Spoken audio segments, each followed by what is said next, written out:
Podcast with Adam Schaefer, where we explore the world of Amazon and other e-commerce marketplaces. Join us as we delve into the latest strategies and tactics for successful selling on the world's largest online marketplace. Hello, everybody. I'm Adam Schaefer, and this is Planet Amazon, where we talk about all things Amazon. And today we have a really special treat. We have a great guest. His name is Scott Needham. Scott is the founder and CEO of SmartScout, which is an indispensable tool that many of us are using to explore and understand and research the Amazon marketplace. It really is awesome, and Scott will talk about more about that later. But Scott's been around the industry for a long time, and hopefully we'll get him to tell us some of his history and his journey through the Amazon marketplace. But I really got into this by listening to Scott, because he has a podcast called The Smartest Amazon Seller. I think I got that right, Scott. And it's something that I listened to when I started getting into the business, and it really helped me learn about some of the little things, some of the big things, and also I learned about a bunch of service providers that really did help us in the end. So Scott, thank you for your inspiration and for teaching me so much from afar. You didn't even know that, but thank you, and welcome to the show. Can you tell us a little bit more about your background? Because you had probably, if not the biggest, one of the biggest 3P sellers for quite some time. Is that right? Yeah. Thanks, Adam. You're right. Been around for a while, have seen a few different phases of Amazon. So I started, my brother started growing a reselling business out of his bookstore maybe 12, 13 years ago. And when I saw the opportunity, I was like, I also want to work from home or be my own boss. There's a lot of things that combined to make it very exciting. And it's been quite a ride. When we first started out, just shipping a product into Amazon FBA, we could just sell it. There was just not a lot of competition, a lot of spots, and to where it is now, where it's very sophisticated. We've gone through COVID, we've seen a lot of bumps and whatever, but there's definitely a lot of smart Amazon professionals out there. And so you really do. I do feel like to survive, you really have to learn a lot. And some of the best learning, in my opinion, happens on podcasts, where you can dive deep into some subjects and get some real quick takes from people that are in the trenches. I feel like I might have missed your question. My question was not really a question. It was really that you've been doing this for a while, and I would love for you to tell people more about the journey. Now, you did start saying that you got into it from your brother and his inspiration, but it wasn't just a one and done. I mean, you built a huge business. Yeah, no, I came from a software development background. And so, you get married to the idea of just these big businesses and companies that technology creates. So I always wanted to go very big. And along the way, we did a lot of things right. There was no technology at the time in 2013, 14 and beyond. And so we had to build our own, and we built our own inventory manager. We even built our own research platform. I remember building that in 2017, and which ultimately became SmartScout, was kind of our own internal research. And we did, at one point, have the largest catalog of Amazon FBA products in the world. We had 120K unique products in stock. You had 120,000 SKUs, ASINs? Yeah. Oh, I didn't realize it was that big. My God. Yeah. And we, started to we're like, oh, this is not the it had a lot to do with our strategy with a brand. Is we found ways to go deeper, to go for the long tail stuff. So a lot of those products, we weren't selling more than a handful a month, but they do usually command a higher gross margin because they're less competitive. And I even felt like we provided a service out there where like we were making products available on Amazon FBA that wouldn't be available without it. So it was fun. There's a lot of challenges of a big catalog, and I usually would probably advise people to like, don't like rush into the long tail stuff. Because here's what I'll say: with that big of a catalog, no single SKU mattered to us. And that sounds like a strength. It's also a weakness. It's like, if no SKU matters, then there's nothing like there's no product that we are investing into.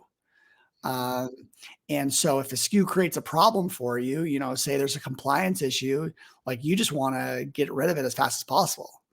And every moment you spend on that, creating support cases or whatever, or the IP claims, all sorts of issues with products that like you're not invested in. If we were doing the same volume on a more concentrated SKU count of like say 50 or 100, man, that would be a fun business to be a part of. To like see some ASINs that you do over $1 million a year on. I think I've started to gravitate towards that as an interesting way to do Amazon. But then again, if you get burned on a single ASIN, you've got the inventory. And I've seen that too.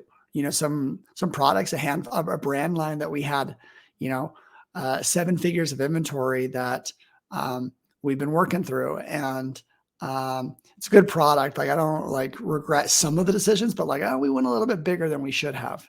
So man, I just kind of like highlighted the problems of both. Yeah, sides. No. I mean, but we started, when I started doing this, for us, it was get a client. Like, so for us, it was working with brands to help them sell.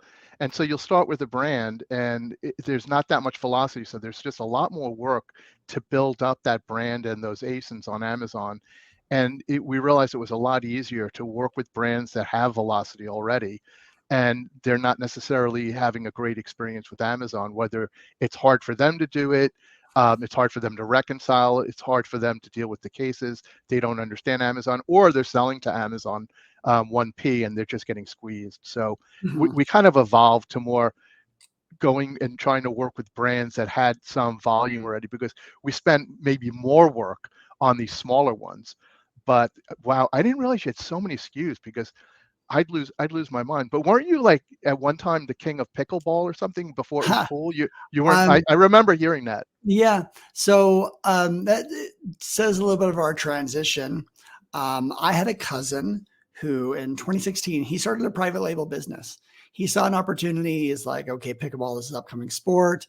And no one on Amazon were selling the graphite paddles. And if you look on Amazon right now, that's just kind of a joke that like it was that underrepresented. So, I advised him here and there, but he built it on his own and was doing, a few $1 million on pickleball paddles. So fast forward, he was ready to try a different adventure. And I was like, well, I want to try a new adventure. And so we bought it. We bought that business from him. Oh, okay. So I didn't realize that. Okay. I actually, bought my way into the pickleball industry. Are you still doing it? Yeah, we sell a little bit, but boy, it got real competitive. By the time that we actually purchased the business from him, pickleball was not the lead product. There were other products in the portfolio. And I almost might argue that was maybe a mistake. Let's back up, like a mistake on his end on not going all in on, a growing segment and building an audience and doing all the things that like, he had the makings of just like creating an awesome brand that could have been a top player in a space that is now much, much bigger.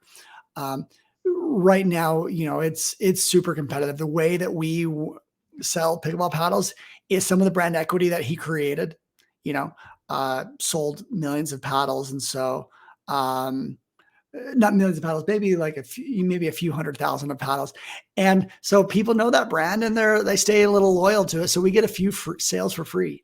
Then we also niched down and we found just some interesting designs that we knew that people would want. We kind of made it fun. We got like leopard print or zebra, gold, silver. So we kind of just like went more on the design side to create some unique paddles, and those ones have done, they've done well enough to be profitable. And so you built this business, but I remember bumping into you, and I don't know, are you still doing, because I know you've been spending a lot of time on the software, but are you still doing Buy Box, or are you still selling on Amazon? We are, we're ratcheting that one down. So there's a lot of things that happened. One, we put our money into a different business. 2, 3, and 4 are just like, I could just like rattle mistakes. We got squeezed in 2021 by the quantity restrictions. And that was kind of like a downer. We had a brand that, kind of left us with a lot of inventory. Just a few things sized up where my brother was like, I want to run with this private label business. And I was like, I want to run with the software business. And so Buy Boxer, while it was profitable, just kind of, I felt like it was a lot of risk to hold on to a business that the founders weren't putting effort into it. So, we kind of just sold through the inventory, kind of, take, cash out. We did try and exit, tried pretty hard, and got an offer, but things, just didn't work out. The company that purchased, they just weren't ready to make the offer yet. Yeah. And the market changed a lot. Yeah. That was like, I think the market changed a little bit after. So like, we probably could have been all right at that moment. This was just before interest rates were starting to go up. And yeah, that's the story. What's so interesting is what I know now versus 10 years ago. I think we could have been a lot more successful at that business. We see a lot of accelerators, people that are working with brands. They're doing pretty well in comparison. They're doing pretty well in showcasing what they can offer brands.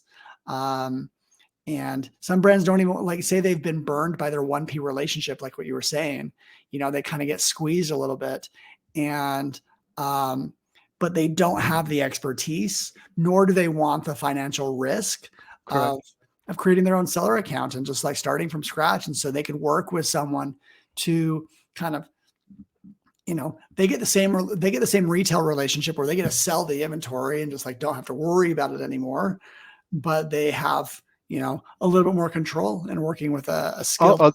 They have a lot more control because, and usually the bigger brands, like, it's hard for them to push Amazon around, but we're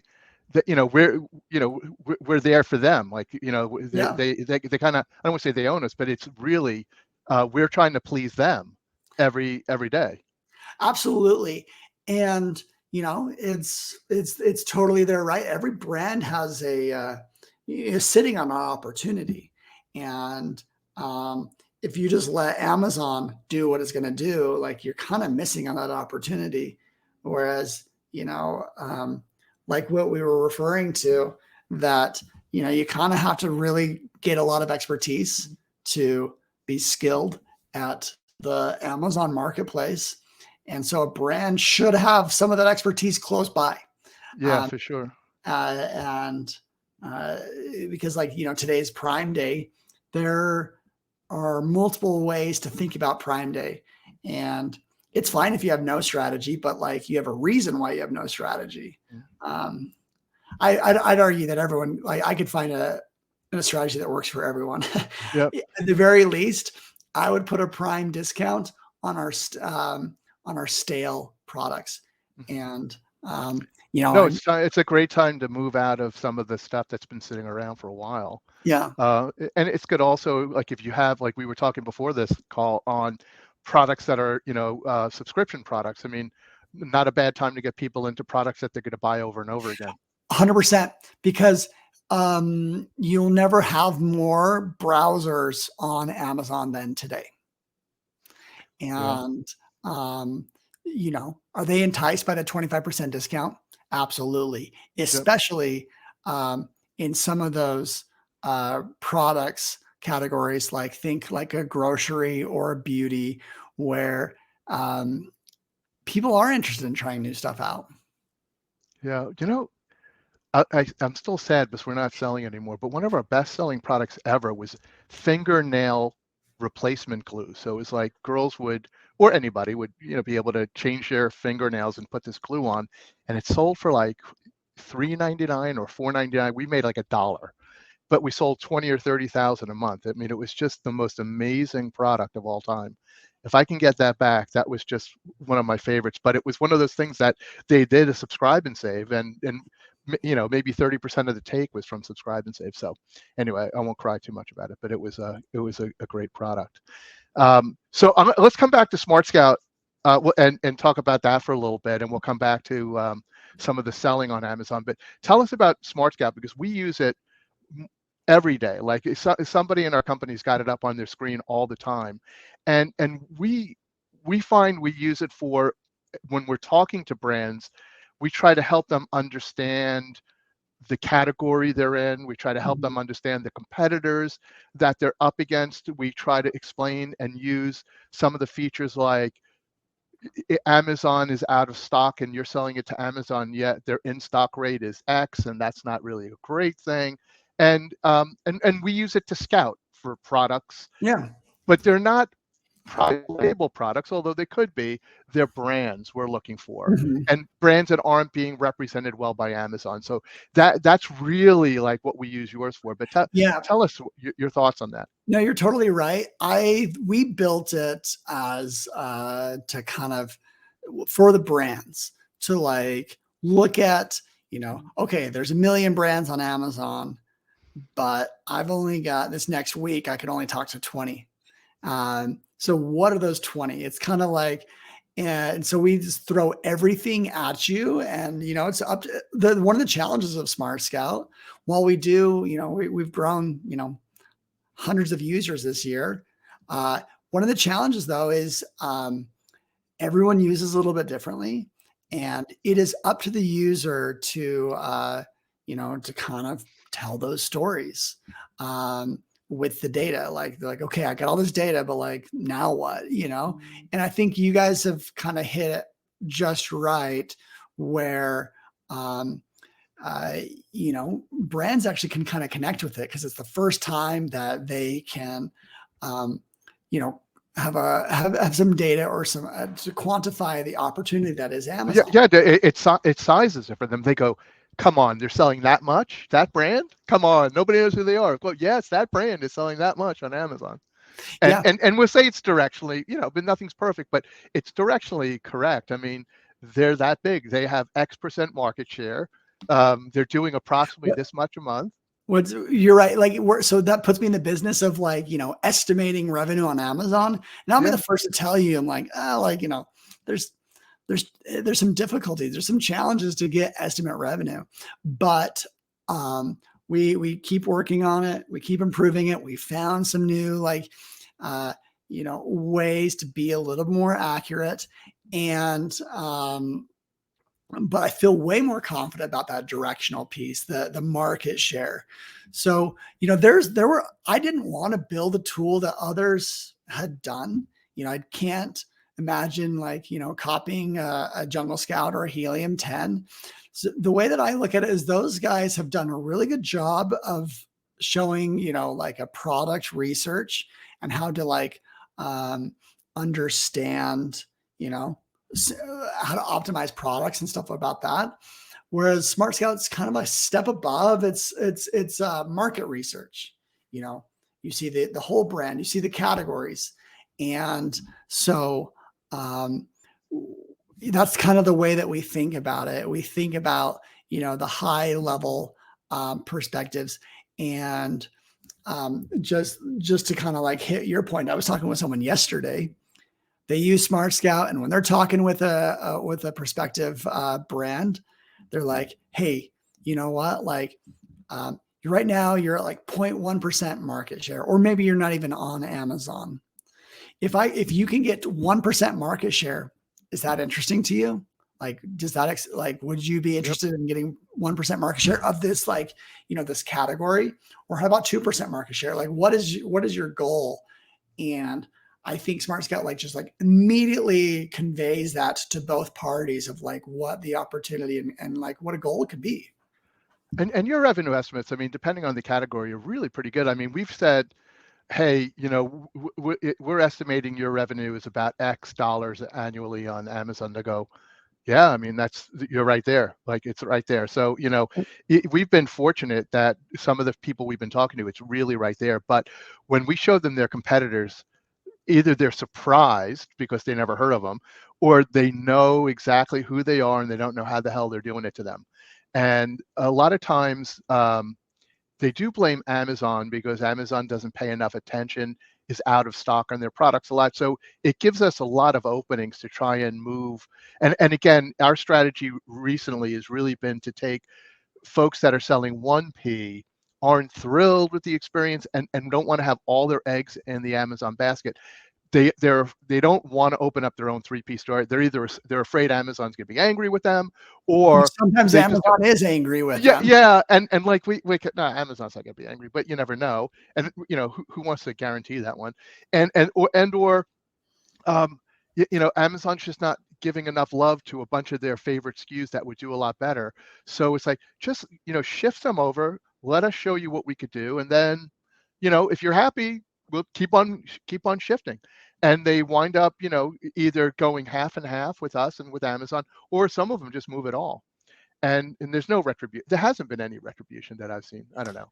Um, I have, in various cases, some brands um, are like forced to just do 1P, and there's no rhyme or reason.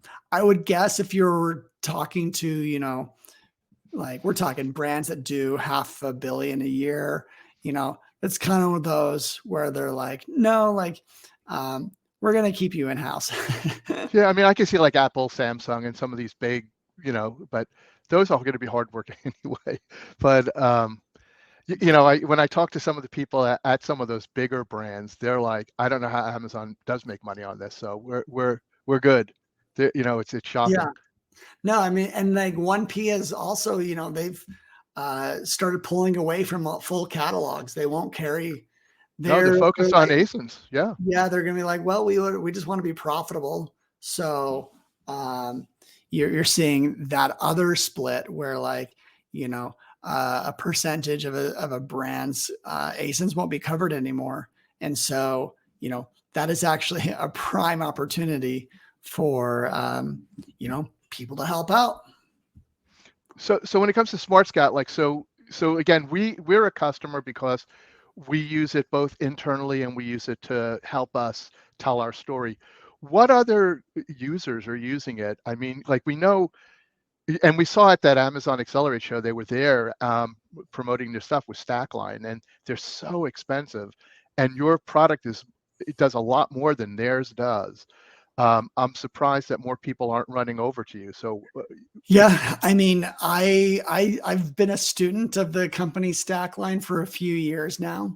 They may not even know what we're up to, but we might be a thorn in their side because there's some overlap. Stackline has a lot of other services. But when it comes to like market intelligence, we think that we have some improvements. There's a few things that they've got that I'm like, ooh, we want to build that too. So, but the price difference couldn't be bigger. and it's so category specific. Yeah, they'll charge you per category, and we kind of just throw everything at you at once because that's kind of what it makes it work, is to be able to compare certain categories and like brands that might be multi-category.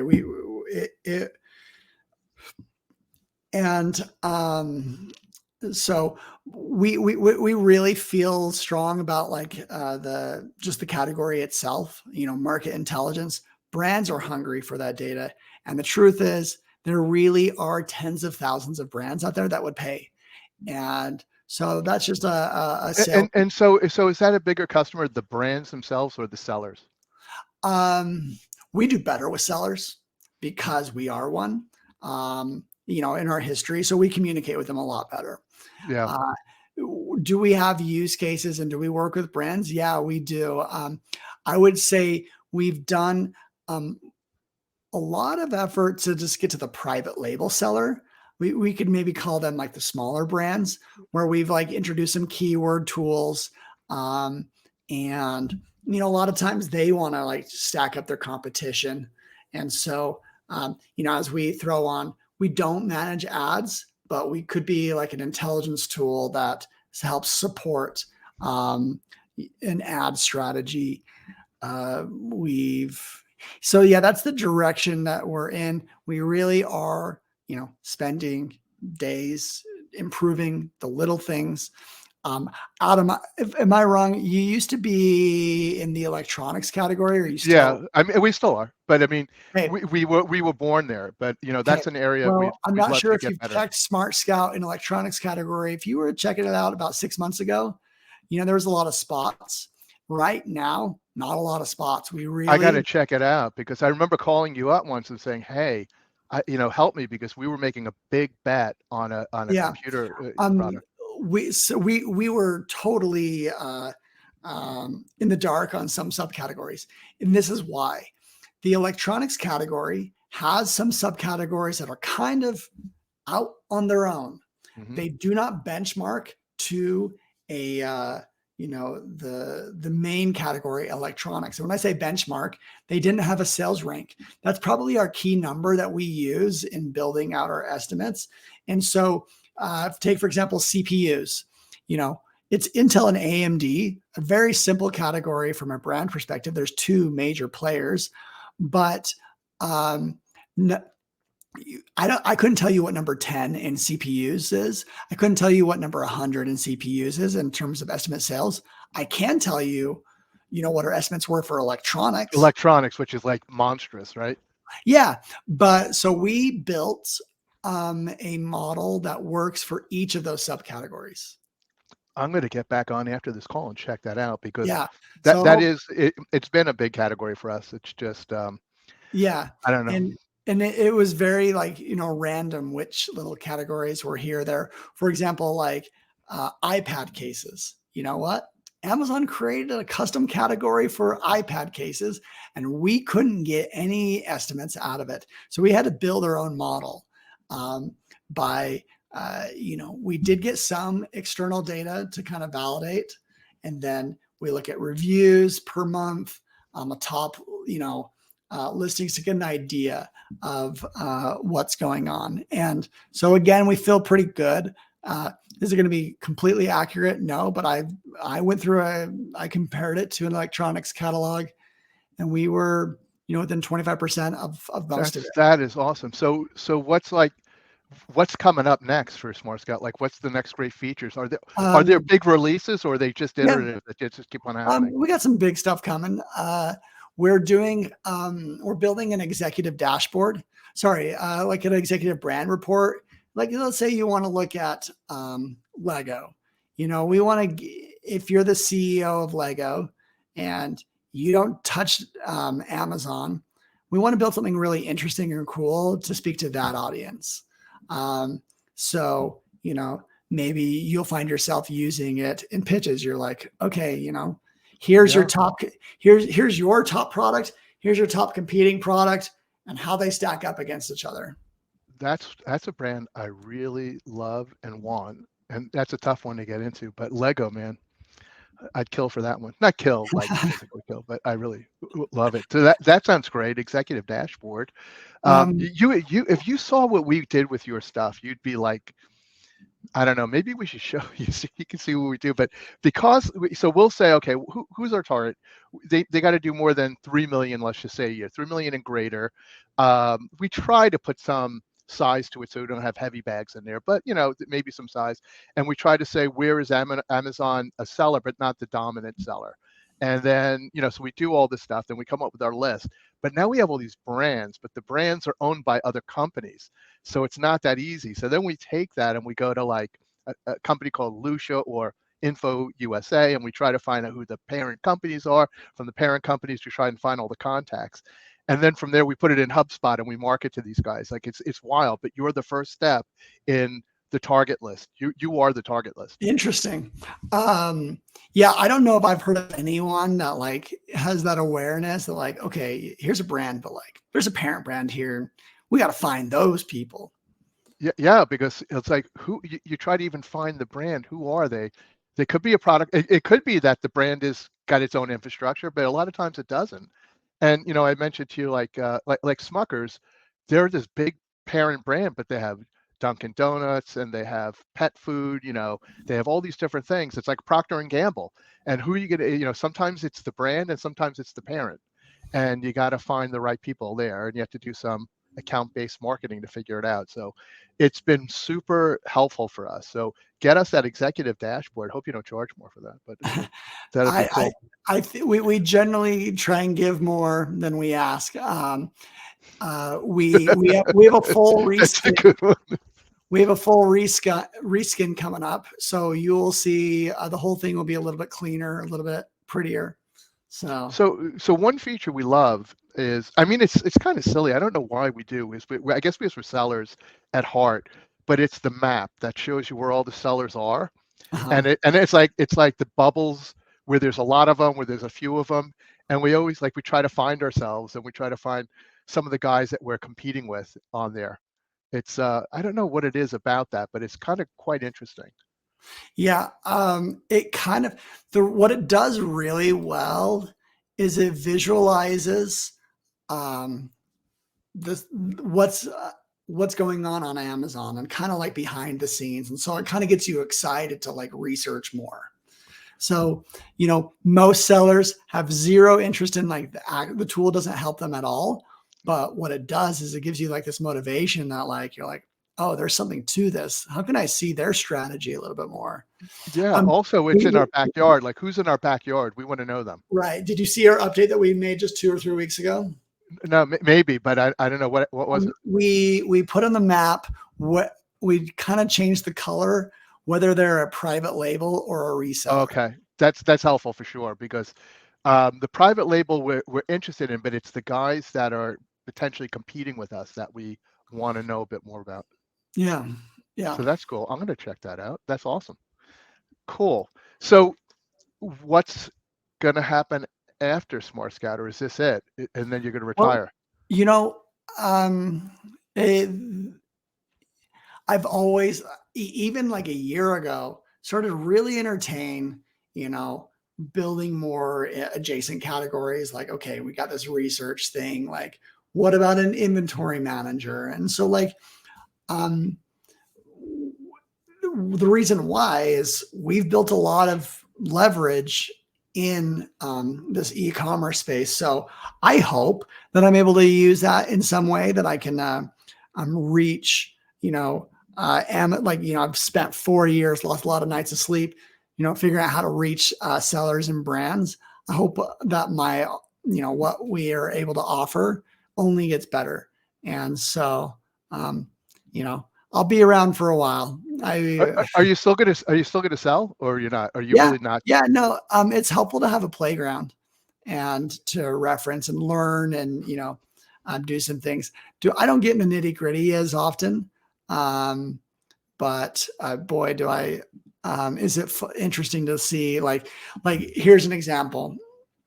I really like the tool seller board, and being able to use my brand on seller board just teaches me so much about the software part and the business. And so, I understand the pain points that you have. And actually, I know where seller board comes up short. So I'm definitely going to try and keep tabs on having the private label business to keep keep myself sharp. So when you sell, it's mostly private label. Your Yeah, brand. that's where I probably spend most of my time now. Really? Okay, I didn't realize that. That's great. And you were just at Accelerate. What were your thoughts? Did you like it? I mean, I've been to going to Amazon conferences since 2014. They had like a strategic sellers conference or whatever, and they iterated on it. And finally, I'm like, okay, you guys finally got it right. I go for more of like the trade show conference style where like, you got a lot of service providers, and I thought it was really good. I thought it was great. I like that we get to see the Amazon executives, and they don't actually turn over like the other people in the trenches. So Yeah. like many of the people have been there for a couple of years, so maybe you can make some relationships. I don't know. I thought it was pretty cool. I liked seeing a lot of the service providers. I thought it was always fun to see what they got, but it makes you feel like you're a seller. And as a seller, when you sit back in your home or your office, you feel like Amazon is always trying to screw me. And at least they're trying to tell you that they care about you. I don't know if it's a big show or not, and it's propaganda, but it makes you feel like there's some value. Yeah. One thing I like is when, say you got the right people in the room, right? I like when the host of the show is trying to make a big splash and not trying to like recoup their money, and like you get things like, they rented out the Space Needle, the whole area for like a night. And, they probably spent, they could have spent $500,000 to $1 million on that party alone just to like make an impression. That's always fun for me. Does it make the conference that much better? No. Like the donut wall did. The donut wall was right. Yeah, right. If you like donuts, it was pretty good. I didn't see the donut wall. It's like what would happen is like each day there was a wall on each of the floors. Sometimes it had like peanuts, or sometimes it had cookies. Then one day it was just donuts on these spears, and you just go and take the donuts. It was okay. If you're a glutton, it's really pretty good. I am. Well, so with that, I mean, I really, really appreciate talking. I could talk to you all day because I know you're into this stuff and I'm into it, but I really appreciate everything you do for Amazon ecosystem, for the community. You're always out there. You respond to all your emails, and you're very approachable. So thank you for that. And we love and keep your podcast going. Don't stop. I really enjoy listening to it. But we do love SmartScout. So keep on iterating. Yep. Yeah, we're happy. And like the podcast, like I'm actually ramping it up again right now. Like I've got more guests in the last 2 weeks, and it is such a great tool. And I hope you are able to use it in this way. It is such a great tool to meet people and to explore ideas. No, I love it. So thank you for the inspiration also. So with that, if people want to learn more about SmartScout, it's an easy URL, right? Yeah, it's just smartscout.com. SmartScout.com. Go for it. I recommend you guys at least go and check it out. It doesn't cost anything to look at it and to play around with it. And I think that you'll get a lot of utility from it. So it's worth it for sure. And anybody that asks whether they're brands or they're sellers, I mean, it's to us, it's one of the main tools. We use a lot of other things, but this is our go-to. So thanks very much, Scott, for that. Thank you. With that, let's wrap it up. And thank you very much. Thank you for watching another episode of the Planet Amazon podcast, where we talk all things Amazon. If you want to learn about how to accelerate your sales on Amazon,